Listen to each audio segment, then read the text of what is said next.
अफगानिस्तान ऊबड़ खाबड़ पहाड़ों, प्राचीन संस्कृतियों और भयंकर युद्धों का भूमि। एक ऐसी भूमि जिसने साम्राज्यों का उठन और पतन, संघर्ष अपने स्वतंत्रता के लिए देखा है। एक ऐसी भूमि जिसने साम्राज्यों की कब्रगाह और एशिया के हार्ट के रूप में अपने नाम को अर्जित किया है।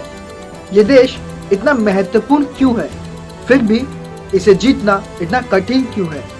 क्या चीज इसे आशा और निराशा, सुंदरता और हिंसा का स्थान बनाती है? यह अफगानिस्तान की कहानी है जो लाखों वर्षों और अनगिनत जिंदगियों तक फैली हुई है। नमस्कार, मैं आशुतोष बिस्वाल आपका होस्ट और आपके चैनल द हिस्ट्री शो में स्वागत करता हूं। मैं आशा करता हूं कि आपको मेरे वीडियोस पसंद आ रहे हैं, तो आज भी इस वीडियो को लाइक, शेयर और मेरे चैनल को सब्सक्राइब कर दीजिएगा। तो आइए वीडियो शुरू करते हैं। अफगानिस्तान एशिया की चौराहे पर स्थित है, जो प्राचीन रेशम मार्ग यानी कि the silk route China, India, Persia और अफगानिस्तान को जोड़ता था। इसकी सीमा Iran, Pakistan, China, Turkmenistan, Uzbekistan और तजिकिस्तान से लगती है। इसकी सीमा 6,52,000 स्क्वायर किलोमीटर तक फैला हुआ है।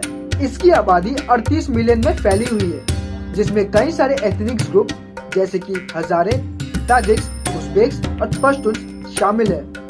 इसकी संस्कृति इस्लाम, बौद्ध धर्म, हिंदू धर्म, ताजिक धर्म और कई सारे अन्य धर्मों से प्रभावित है।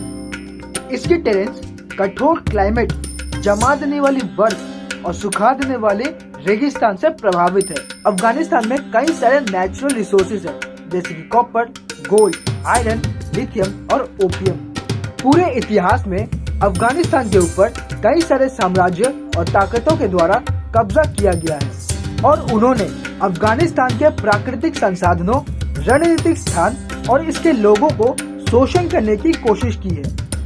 ऐसे तो कई सारों ने अफगानिस्तान पर अपना हुक्म जमाने की कोशिश की, पर उनमें से जो सबसे इम्पोर्टेंट है वो है नंबर 1, पर्शिया के अकमेट साम्राज्य, जिसने 16वीं सेंचुरी में अफगानिस्तान के ऊपर हमला किया और अपने एम्पायर में उसे शामिल कर लिया, जिसका बॉर्डर इजिप्ट से लेकर भारत तक फैला हुआ था। नंबर 2, अलेक्जेंडर के मैसेडोनियन आर्मी, जिसने अफगानिस्तान के ऊपर 4वीं शताब्दी में हमला किया, पर स्थानीय लोग प्राइमरीली पश्तून्स के हाथों उन्हें बड़ी शिकस्त हासिल हुई। नंबर 3, भारत का मॉडर्न एम्पायर, जिसने 3rd सेंचुरी में अफगानिस्तान के ऊपर शासन किया और बौद्ध धर्म का प्रचार किया। नंबर 4, सेंट्रल एशिया के कुशन एम्पायर, जिसने 1ली और 2री शताब्दी में अफगानिस्तान के ऊपर अपना शासन स्थापित किया था। नंबर 5, पर्शिया के ससानिद एम्पायर, जिसने 3रे और 4थे दशक में रोमन्स और कुशन्स को हराकर अफगानिस्तान के ऊपर अपना राज स्थापित किया था। नंबर 6, सेंट्रल एशिया के हेप्थलिद साम्राज्य, जिसने 5वीं और 6ठी दशक में अफगानिस्तान के ऊपर हमला किया, रोमन्स और कुशन्स को हराकर।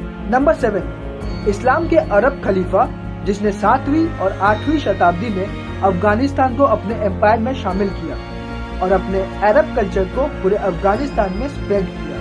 चेंगिस खान के मंगोल साम्राज्य, जिसने 13वीं शताब्दी में अफगानिस्तान पे हमला किया और लाखों के तादाद में इंसानों को मारा।